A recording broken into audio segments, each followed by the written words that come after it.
क्या करते हैं, सब कुछ लिमिट्स के बारे में पढ़ लेते हैं। जब एक्सरसाइज 13.2 स्टार्ट होगी ना, तब हम डेरिवेटिव्स के बारे में पढ़ लेंगे। सही है ना? तो अब स्टार्ट करते हैं लिमिट्स।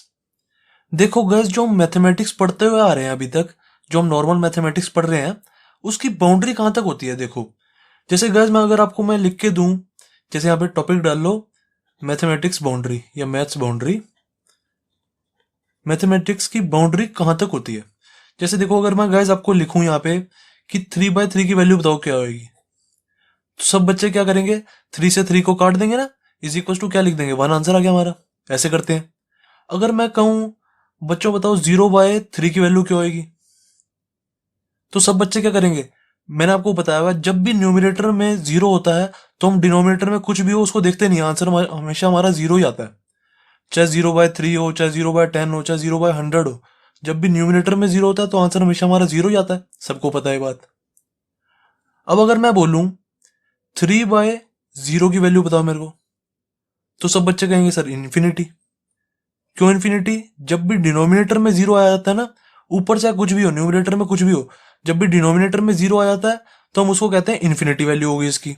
चाहे 3/0 हो, चाहे 4/0 हो, चाहे 10/0 हो, कुछ भी हो, जब भी डिनोमिनेटर में 0 आ जाता है तो हम उसका आंसर इज इक्वल टू क्या लिखते हैं? इन्फिनिटी लिखते हैं। सबको पता है बात। देन अगर मैं गाइस आपको ये बोलूं कि 0/0 की वैल्यू बताओ मेरे को क्या होगी, तो क्या लिखोगे आप? कई बच्चे कहेंगे सर जैसे आपने यहां से 3 से 3 को काट दिया, ऐसे 0 को 0 से काट देंगे तो इज इक्वल टू 1 आना चाहिए आंसर। कई बच्चे ये कहेंगे। ये भी तरीका सही है। कई बच्चे कहेंगे सर आपने बताया जब भी न्यूमिनेटर में 0 होता है, चाहे डिनोमिनेटर में कुछ भी हो, हमारा आंसर तो 0 ही आता है। तो अगर हम इस हिसाब से देखेंगे तो हमारा आंसर क्या आना चाहिए? 0 आंसर आना चाहिए ना। अगर हम इस हिसाब से देखेंगे कि न्यूमिनेटर में 0 है और डिनोमिनेटर में कुछ भी हो, हमेशा हमारा आंसर 0 आता है ना, तो इस हिसाब से तो इसका आंसर 0 आना चाहिए क्योंकि न्यूमिनेटर में 0 है। सही है ना? अब अगर हम इस हिसाब से देखें, मैंने आपको बताया जब भी डिनोमिनेटर में 0 होता है, जब भी हमारा डिनोमिनेटर में 0 होता है तो हमारा ऊपर कुछ भी हो, न्यूमिनेटर में कुछ भी हो, तुम्हारा आंसर इन्फिनिटी आता है ना। तो इस हिसाब से तुम्हारा इन्फिनिटी आंसर आना चाहिए था क्योंकि इसके डिनोमिनेटर में 0 है। ऊपर चाहे कुछ भी हो, जब भी डिनोमिनेटर में 0 होता है तुम्हारा आंसर इसका क्या आना चाहिए था? इन्फिनिटी आना चाहिए था ना। अब देखो, एक ही वैल्यू के 3 3 आंसर आ रहे हैं। ये तो गलत नहीं लग रहा आपको कुछ? जब भी हम कोई एक वैल्यू लिखते हैं, जैसे देखो मैंने लिखा 3/6, जैसे मैंने 3/6 लिखा, तो इसका एक ही तो आंसर आता है, कोई 3 3 आंसर थोड़ा आते हैं इसको। जैसे मैं क्या कर दूंगा, 3 1 जा 3 2 जा इज इक्वल टू 1/2 आंसर आ जाएगा। एक ही आंसर आया ना। ऐसे अगर मैंने लिखा होता 3/9, तो इसका एक ही आंसर आएगा ना। 3 1 जा 3 3 जा इज इक्वल टू क्या आ जाएगा? 1/3 आंसर आ जाएगा। इसका आंसर जो है वो एक ही आ रहा है। पर अगर आप इधर देखोगे तो इसके 3 3 आंसर आ रहे हैं। 0/0 का 1 आंसर भी आ रहा है, 0/0 का 0 आंसर भी आ सकता है, और 0/0 का इन्फिनिटी आंसर भी आ सकता है ना। तो इस वजह से जो हमारे पुराने मैथमेटिशियंस थे ना, वो इस वैल्यू का ना आंसर नहीं निकाल पाए। कोई कह रहा है इसका आंसर 1 आएगा, कोई कह रहा है इसका आंसर 0 आएगा, कोई कह रहा है इसका आंसर इन्फिनिटी आएगा। तो जो ये वैल्यू थी ना 0/0, इसका कोई एक आंसर नहीं निकाल पाए वो।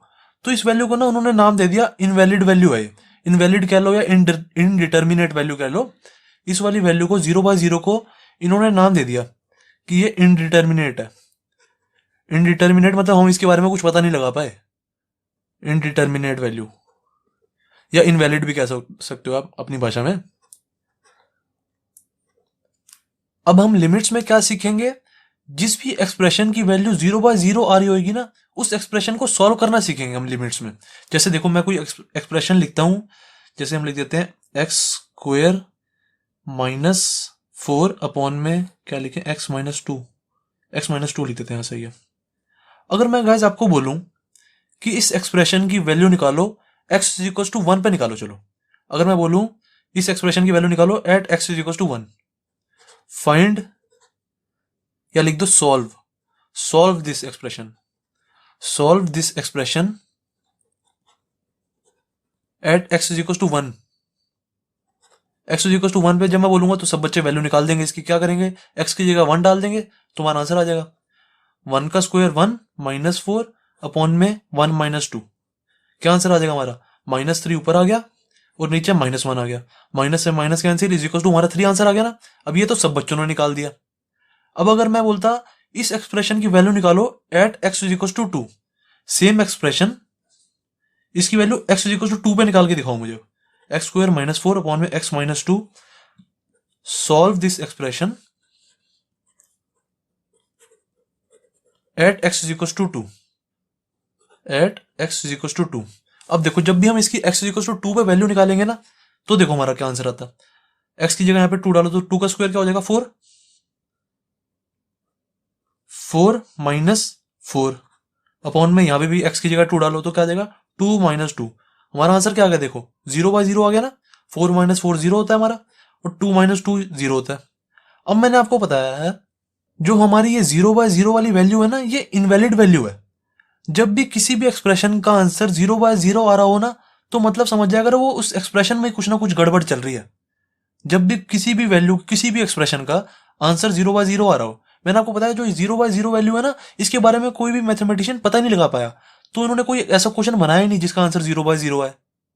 तो अब अगर हमारा किसी भी क्वेश्चन का आंसर 0/0 आ रहा है, इट मीन्स उस क्वेश्चन में कुछ ना कुछ गलती है। लिमिट्स हमें क्या सिखाती है, ऐसे क्वेश्चंस को ना सॉल्व करना सिखाती है जिसका आंसर 0/0 आ रहा होता है ना। जिस भी क्वेश्चन का आंसर 0/0 आ रहा होता है, लिमिट्स हमें उनको सॉल्व करना सिखाती है, बस और कुछ नहीं करती। तो अब हम देखते हैं हमारी लिमिट होती क्या है एंड लिमिट को लिखते कैसे हैं। यहां हेडिंग डाल दो what is limit, what is limit. Limit क्या है, लिमिट को हम लिखते कैसे हैं सबसे पहले ये देख लेते हैं। ऐसे लिखते हैं कुछ LIM लिमिट, उसके नीचे ऐसे डाल देते हैं x टेंड्स टू 6 या x टेंड्स टू 4। ये जो एरो है ना, एरो इसका मतलब होता है टेंड्स टू। इसका क्या मतलब होता है टेंड्स टू, टेंड्स टू या अप्रोचेस टू, दोनों एक ही बात है। कई टीचर अप्रोचेस टू भी लिख देते हैं, अप्रोचेस टू। जैसे x टेंड्स टू 6 हो गया, मैं ज्यादातर गाइस टेंड्स टू ही बोलूंगा, ठीक है ना। लिमिट x टेंड्स टू 6, कई जगह ऐसे भी लिख देते हैं x tends to 8, limit x tends to 8। और कई बार ना लिमिट को कई कई टीचर्स ऐसे भी लिखते हैं, कई बुक्स ऐसे लिखती हैं, बेसिकली LT लिखते हैं, LT x टेंड्स टू 6 या LT x टेंड्स टू 4, ठीक है, LT। कई बुक्स लिमिट ही लिखती हैं LIM, कई बुक्स LT लिखती हैं, तो दोनों का ना मतलब एक ही होता है। लिमिट्स के बारे में मैं थोड़ा आपको और थोड़ा विस्तार से बताता हूं। जैसे गैस अगर मैं आपको बोलूं, अगर मैं सुबह 6 बजे उठूंगा तो मैं ना यार 8 आवर्स पढ़ूंगा। अगर मैं 6 बजे उठूंगा तो मैं 8 आवर्स पढ़ूंगा। ये अगर आ रहा ना, जो अगर, ये होती है हमारी लिमिट। अगर मैं 6 बजे उठूंगा, देखो x टेंड्स टू 6, तो मैं कितने घंटे पढ़ूंगा 8 आवर्स पढ़ लूंगा, यहां पे लिख दो 8 आवर्स। अगर मैं 8 बजे उठूंगा सुबह तो मैं 4 घंटे पढ़ूंगा, 4 आवर्स। ये जो अगर आ रहा है ना, अगर x की वैल्यू इतनी होती तो मैं इतने घंटे पढ़ता, अगर x की वैल्यू इतनी इतनी होती तो मैं इतने घंटे पढ़ता। मतलब अगर सुबह के 6 बजे उठूंगा मैं तो 8 घंटे पढ़ूंगा, अगर मैं 8 बजे उठूंगा तो 4 घंटे पढ़ूंगा, ठीक है। जो अगर आता है ना, अगर, वो होती है हमारी लिमिट। देखो मैंने मान लिया आपको अभी भी समझ नहीं आया, टेंशन मत लिया करो। यही वाला एक्सप्रेशन ले लेते हैं, x² -4 अपॉन में x -2। अब जब मैंने आपको ये ऊपर करवाया है तो मैंने आपको क्या बताया था, x की वैल्यू 2 है, मैंने कहा था इज इक्वल टू 2, x की वैल्यू 2 ही है। पर इधर मैं लिमिट में क्या कहता हूं, अगर x की वैल्यू 2 होती, देखो हल्का सा फर्क है, बस ध्यान से समझना इसको, ठीक है। मैंने ऊपर क्या लिखा था कि x की वैल्यू 2 है, तो इस एक्सप्रेशन की वैल्यू निकाल के दिखाओ, मैंने यही बोला था ना आपको, जब x की वैल्यू 2 है। पर लिमिट में मैं क्या बोलता हूं, अगर x की वैल्यू 2 होती, अगर आ गया ना तो हमारा यहां पे क्या लगेगा, लिमिट लग जाती है। लिमिट x टेंड्स टू 2, मतलब अगर x की वैल्यू 2 होती तो मेरा इस एक्सप्रेशन की वैल्यू क्या आती। हम लिमिट में ऐसे लिखते हैं, अगर x की वैल्यू 2 होती तो हमारा क्या आता, अगर x की वैल्यू 6 होती तो हमारा क्या आता। जब भी अगर वाली चीज आ जाती है ना, तो हमारी लिमिट लग जाती है। अब देखो इस वाले एक्सप्रेशन को मैं सॉल्व कैसे करूंगा, जब मैंने ऊपर इसको सॉल्व किया था तो मेरा आंसर क्या आ रहा था, 0/0 आ रहा था ना।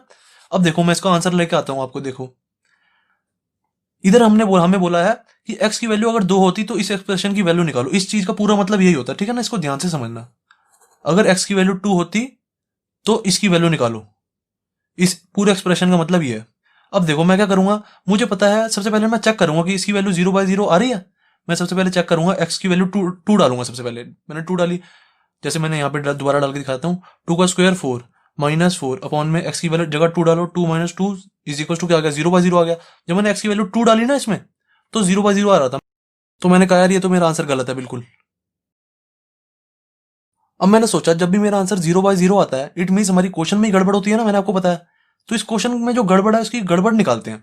मैंने देखा ये x² -4 है, और यहाँ पे x माइनस टू है। मैंने देखा मैं इसको x square minus two square लिख सकता हूँ ना, x square minus two square इसको ऐसे लिख सकता हूँ। तो मैंने इसको ऐसे लिख दिया, x square limit x tends to two ऐसे कैसे रहने दिया, और इसको x square minus two square लिख दिया, अपॉन में एक्स माइनस टू लिख दिया, ठीक है ना। अब मुझे पता है a square minus b square क्या होता है, x plus two x minus two आ जाएगा, ये आ गया ना। अपॉन में क्या किया फिर हमारा एक्स माइनस टू ही रखा, ये एक्स माइनस टू से ये एक्स माइनस टू कट गया, हमारा आंसर क्या आ गया, एक्स प्लस टू आ गया ना, एक्स प्लस टू। अब जो ये टू की वैल्यू है ना, ये जो टू वैल्यू है अब इसमें डालो, अब हमारा आंसर बिल्कुल राइट आएगा। Two plus two four, zero by zero नहीं आ रहा ना, टू प्लस टू आ रहा है, टू प्लस टू फोर, ये हमारा आंसर बिल्कुल राइट है। देखो एक और एक्सप्रेशन लेके समझाता हूं मैं आपको, ये LIM है। जैसे मैंने एक और एक्सप्रेशन लिया, limit x tends to three two x plus five, ऐसे कोई एक्सप्रेशन ले लिया। मैंने आपको क्या बताया, सबसे पहले हमें चेक करना है कि इसका आंसर जीरो बाय जीरो तो नहीं आ रहा। कोई भी जो हमारा लिमिट का क्वेश्चन होगा ना, एक्स टेंस टू कुछ भी लिख दो, यहाँ पे थ्री लिख दो, जो भी हमारा लिमिट का क्वेश्चन होगा सबसे पहले हमें उसे चेक करना है कि उसका आंसर जीरो बाय जीरो तो नहीं आ रहा। अगर जीरो बाय जीरो आ रहा है, इट मीन्स हमारा वो क्वेश्चन में कुछ ना कुछ गड़बड़ है, समझो। इट मीन्स हमें उस क्वेश्चन को सही करना है। जैसे हमने इस क्वेश्चन को देखो सही किया था ना, ऊपर एक्स स्क्वायर माइनस फोर था, अपॉन में एक्स माइनस टू था। जब हमने इसको सॉल्व किया तो इसका आंसर एक्स प्लस टू आ गया था, बस ये सब देखो कट के एक्स प्लस टू आ गया था ना। हमने इस क्वेश्चन को थोड़ा सही किया था। ऐसे ही हमें अब इस क्वेश्चन में चेक करना है। सबसे पहले हमें क्या चेक करना होता है कि इसकी वैल्यू जीरो बाय जीरो तो नहीं आ रही। हमें क्वेश्चन क्या दिया हुआ है कि एक्स जब थ्री होता, अगर एक्स हमारा थ्री होता तो इसकी वैल्यू निकालो। तो मैं इस एक्स को थ्री डालूंगा यहाँ पे, तो क्या आ जाएगा मेरा, देखो टू थ्री जा सिक्स, टू इंटू थ्री जा six plus five is equal to क्या आ गया, 11 आ गया। जीरो बाय जीरो तो नहीं आया ना। अब जीरो बाय जीरो आंसर नहीं आया तो हमारा 11 ही आंसर। बेसिकली जो हमारी लिमिट लिखा होता है ना, लिमिट, ये लिमिट हमारे दिमाग में ना शक पैदा करती है। लिमिट हमारे दिमाग में शक पैदा करती है कि इसका आंसर कहीं जीरो बाय जीरो तो नहीं आ रहा यार। अगर जीरो बाय जीरो आ रहा है तो मैं क्या करूंगा, एक्सप्रेशन को कुछ ना कुछ चेंज करूंगा, कुछ ना कुछ सिंप्लीफाई करूंगा, कुछ ना कुछ करूंगा उसका, ताकि वो एक्सप्रेशन हमारा सॉल्व हो सके, उसका कहीं जीरो बाय जीरो आंसर ना आ जाए। जो गाइस हमारे लिमिट्स के क्वेश्चन होते हैं ना, उनको दो तरीके से हम सॉल्व कर सकते हैं। एक तरीका क्या है, सिंप्लीफाई करना। सिंप्लीफाई, जैसे हमने इसको सिंप्लीफाई किया था ना, एक्स स्क्वायर माइनस फोर है, अपॉन में एक्स माइनस टू है, हमने इसको थोड़ा सिंप्लीफाई कर दिया। हमने इसका फॉर्मूला लगा दिया एक्स स्क्वायर माइनस ए का स्क्वायर, हमने इसका फॉर्मूला लगा दिया x plus y x minus y, इसको हमने थोड़ा सा सिंप्लीफाई कर दिया ना। तो एक तो तरीका हमारा सिंप्लीफाई करना है, और दूसरा तरीका क्या है, दूसरा तरीका हमारा आइडेंटिटी यूज करना। आइडेंटिटी जो होती है ना, वो ज्यादातर साइन कॉस टेन वाले क्वेश्चंस में यूज होती है, आइडेंटिटीज को यूज करना। जैसे एक हमारी आइडेंटिटी है, limit x tends to zero sine x by x is equal to क्या आता है, इसका आंसर वन आता है। ये एक हमारी आइडेंटिटी है। ऐसी एक और आइडेंटिटी भी है, जैसे limit x tends to zero tan x by x is equal to one, ये भी हमारी एक आइडेंटिटी है। एक कॉस में भी आइडेंटिटीज होती हैं, जब आएंगी तब अच्छे से समझाऊंगा, टेंशन मत लो। टेंशन मत लो गाइस, बहुत इजी एक्सरसाइज है, एक्सरसाइज 13.1। बेसिकली बस आप अभी इतना ही समझो, मैंने क्या कहा है, जो हमारे लिमिट्स के क्वेश्चन होंगे ना, उनको हम दो तरीके से सॉल्व कर सकते हैं। एक उनकी सिंप्लीफिकेशन करना, सिंप्लीफिकेशन मतलब उनको ना थोड़ा सा सॉल्व कर देना। जैसे एक्स स्क्वायर माइनस फोर था, इसको हमने थोड़ा सा सॉल्व करके ना आंसर निकाल दिया एक्स प्लस टू, ये हमने सिंप्लीफाई कर दिया इसको बेसिकली। और एक है आइडेंटिटी को यूज करना। आइडेंटिटी हमारी जो साइन टेन के क्वेश्चन होंगे ना, साइन कॉस टेन, उनमें यूज होगी आइडेंटिटीज, जो मैंने पीछे लिखवाई है। जो गाइस हमारा ये वाला क्वेश्चन है ना, बेसिकली ये वाला क्वेश्चन को आप एक तरह से कह सकते हो कि ये लिमिट का क्वेश्चन नहीं है, क्योंकि इसमें हमने क्या किया, सीधा एक्स की वैल्यू तो डाली, एक्स की वैल्यू थ्री डाली, तो हमारा आंसर आ गया। इसको तो हम ऐसे भी कर सकते थे ना कि एक्स की वैल्यू, जैसे हमारा कोई क्वेश्चन है टू एक्स प्लस फाइव, जैसे हमारा एक्सप्रेशन है टू एक्स प्लस फाइव, ठीक है, इसकी वैल्यू निकालो इसकी at x is equal to three. इस क्वेश्चन को हम ऐसे भी लिख सकते थे। बेसिकली जो हमारे लिमिट्स के क्वेश्चन होते हैं ना, उनका जो आंसर है ना, वो हमेशा जीरो बाय जीरो आ रहा होता है। जिस भी क्वेश्चन का, जिस भी लिमिट के क्वेश्चन का जीरो बाय जीरो आंसर नहीं आ रहा ना, समझ लो बस हमें वो कंफ्यूज करने के लिए दिया हुआ है। उसमें क्या करना है, हमने डायरेक्ट वैल्यू डालनी है और आंसर निकाल देना है। और जिस भी लिमिट का हमारा जीरो बाय जीरो आंसर आ रहा है, इट मीन्स हमें सबसे पहले तो वो हमारा आंसर गलत है, और उसका दूसरा मतलब क्या है, हमें उस क्वेश्चन को ना सही करना पड़ेगा, उस क्वेश्चन में कुछ ना कुछ गड़बड़ी थी। आपको ना और अच्छे से क्लियरली तब समझ आएगा जब हम क्वेश्चंस करेंगे। अब मैं ना आपको एग्जांपल वन एंड एग्जाम तो स्टार्ट करते हैं एक्सरसाइज 13.1 के क्वेश्चंस। हमारा क्वेश्चन क्या कह रहा है, कह रहा है evaluate the following limits in exercises 1 to 22। कह रहा है जो 1 से लेकर 22 तक क्वेश्चंस है ना, उनमें जो लिमिट्स है उनको सॉल्व कर दो बस। तो कर देंगे। जैसे पहला क्वेश्चन हमें दिया हुआ है लिमिट एक्स टेंस टू 3, और हमें एक्सप्रेशन दिया हुआ है एक्स प्लस 3। मैंने आपको क्या समझाया था कि लिमिट्स के क्वेश्चन को कैसे सॉल्व करना है। मैंने आपको बताया था कि सबसे पहले चेक करना है हमें कि ये जो हमारा एक्सप्रेशन है इसका आंसर 0/0 तो नहीं आ रहा। अगर 0/0 नहीं आ रहा तो वही हमारा फाइनल आंसर हो जाएगा। और अगर 0/0 आ रहा होता है तो हम क्या करते हैं, इस जो एक्सप्रेशन होता है ना, ये वाला एक्सप्रेशन, इसको चेंज कर देते हैं, थोड़ा सा सिंप्लीफाई कर देते हैं। मैंने आपको ये चीज बताई थी। जैसे देखो इसमें डाल के देखते हैं, जो हमें एक्सप्रेशन दिया हुआ है, हमें बोला हुआ ना x टेंस टू 3, तो इसमें x की वैल्यू 3 डाल के देखते हैं। मैंने डाला, क्या आया, 3+3, 3+3 हो गया। x की जगह बस 3 डाल दिया मैंने, ये वाली value, then is equal to 6 आ गया। अब हमारा 6 जो है वो हमारा फाइनल आंसर हो गया। फाइनल आंसर क्यों हुआ, क्योंकि ये 0/0 नहीं है। अगर यहाँ पे हमारा 0/0 आता ना आंसर, अगर हमारा आंसर यहाँ पे 0/0 आता तो मुझे इस एक्सप्रेशन को कुछ ना सिंप्लीफाई करना पड़ता। जैसे मैंने आपको एग्जांपल्स में भी कराया, एग्जांपल 1 एग्जांपल 2 कराया ना मैंने आपको अच्छे से, उसमें मैंने आपको ये चीज अच्छे से बताई है। तो ये हमारा फाइनल आंसर हो गया 6। बहुत ईजी एक्सरसाइज है, टेंशन मत लेना बिल्कुल भी। अब देखते हैं सेकंड पार्ट। सेकंड है limit x tends to pi and x minus 22/7, ये हमें एक्सप्रेशन दिया हुआ है। अब इसमें x की वैल्यू पाई डाल के देखो, यहाँ पे एक्सप्रेशन में हमें बोला हुआ ना x टेंस टू पाई, तो इस एक्सप्रेशन में x की वैल्यू पाई डालो, क्या आ रहा हमारा आंसर, पाई माइनस 22/7, ये हमारा आंसर हो जाएगा। कई बच्चे क्या करेंगे, यहाँ पे ना पाई की वैल्यू डाल देंगे, पाई की जगह 22/7 डाल देंगे, फिर 22/7 ऐसे कर देंगे। देखो कई बच्चे पाई की वैल्यू 22/7 डाल देंगे यहाँ पे, देन 22/7 माइनस 22/7, ये कट जाएगा, 0 आ जाएगा ना। कई बच्चे ऐसे करेंगे, पर ये गलत होगा, क्योंकि जब भी गाइस हमारा जो लिमिट का क्वेश्चन होता है ना, उसमें हम किसी की ना कभी भी वैल्यू नहीं डालते, जो जैसे होता है उसको वैसे ही रहने देते हैं। हमें पता है कि पाई की वैल्यू 22/7 होती है, पर जो लिमिट्स के क्वेश्चन होते हैं ना, उसमें हम डाल के नहीं दिखाते, जो आंसर आता है वही फाइनल आंसर लिख देते हैं। अगर क्वेश्चन में लिखा होता है ना कि पाई की वैल्यू 22/7 है, फिर हम डाल देते। अब क्वेश्चन में कहीं भी लिखा नहीं है कि पाई की वैल्यू 22/7 है, तो हम यहीं पे फाइनल आंसर छोड़ देंगे। पाई माइनस 22/7 हमारा आंसर आ गया। देन थर्ड पार्ट देख लेते हैं। Limit x tends to pi, x tends to 1 है, और पाई r स्क्वायर हमारा एक्सप्रेशन दिया हुआ है। यहाँ पे x नहीं है, यहाँ पे r है यार। मेरे से ना बुक थोड़ी दूर पड़ी है, तो छोटा छोटा दिख रहा है दूर से। देन इसको सॉल्व करो, r की वैल्यू यहाँ पे 1 डाल दो, देखो क्या आ रहा हमारा आंसर। r की वैल्यू मैंने यहाँ पे 1 डाली, तो क्या आ जाएगा, पाई इंटू में 1 का स्क्वायर इज इक्वल टू पाई, हमारा आंसर। सही है ना। जब भी हमारा आंसर 0/0 आता है तब हमें एक्सप्रेशन चेंज करना होता है। जब 0/0 आंसर नहीं आ रहा तो वैसे का वैसे हम फाइनल आंसर लिख देंगे। जैसे अभी देखो आगे क्वेश्चन आएंगे जिसका आंसर 0/0 आएगा, उसमें देखेंगे लिमिट, फोर्थ पार्ट क्या है, लिमिट x टेंस टू 4, पूरा एक्सप्रेशन दिया हुआ है 4x + 3 अपॉन में x - 2। अब यहाँ पे x की वैल्यू 4 डाल के देखो एक्सप्रेशन में क्या आएगा, 4 इंटू में 4 + 3 अपॉन में 4 - 2, कितना आ गया देखो, 4 4 सा 16, 16 + 3 19, 19/2, 4 - 2 2, तो 19/2 हमारा आंसर।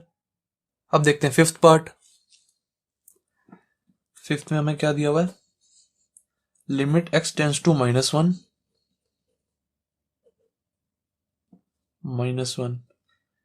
एंड एक्सप्रेशन है x की पावर 10 माइनस प्लस x की पावर 5 + 1 अपॉन में x - 1, ये हमें एक्सप्रेशन दिया हुआ है। अब इस एक्सप्रेशन में x की वैल्यू -1 डाल के देखो क्या आ रहा है हमारा, देखते हैं। -1 की पावर 10 प्लस -1 की पावर 5 + 1 अपॉन में x की जगह -1 और यहाँ पे -1। अब देखो मैंने आपको ये चीज पहले भी बताई हुई, अभी भी बता रहा हूँ दोबारा। जब भी हमारा -1 की पावर इवन होती है तो हमारा आंसर क्या आता है, +1 आता है। जब भी हमारा आंसर ऐसे -1 की पावर इवन हो, -1 की पावर जब भी इवन होती है तो इज इक्वल टू क्या आता है, हमारा +1 आंसर आता है। जब भी -1 की पावर ऑड होती है तो इज इक्वल टू हमारा आंसर क्या आता है, -1 आता है। चाहे आप करके देख लो, जैसे -1 की पावर इवन लिखो, यहाँ पे कुछ -1 की पावर जैसे 4 लिख दो, इज इक्वल टू देखो क्या आएगा, -1 इंटू -1 इंटू -1 इंटू -1, ऐसे ऐसे लिखेंगे ना, माइनस से माइनस कैंसिल, माइनस से माइनस कैंसिल, तो बचा क्या हमारा 1 into 1 into 1 1 into 1 is equal to 1 हमारा आंसर। ठीक है, 1 लिखो या +1 लिखो, एक ही बात है। देन अब -1 की पावर ऑड देखो, ऑड में जैसे 3 ले लो यहाँ पे, -1 इंटू -1 इंटू -1।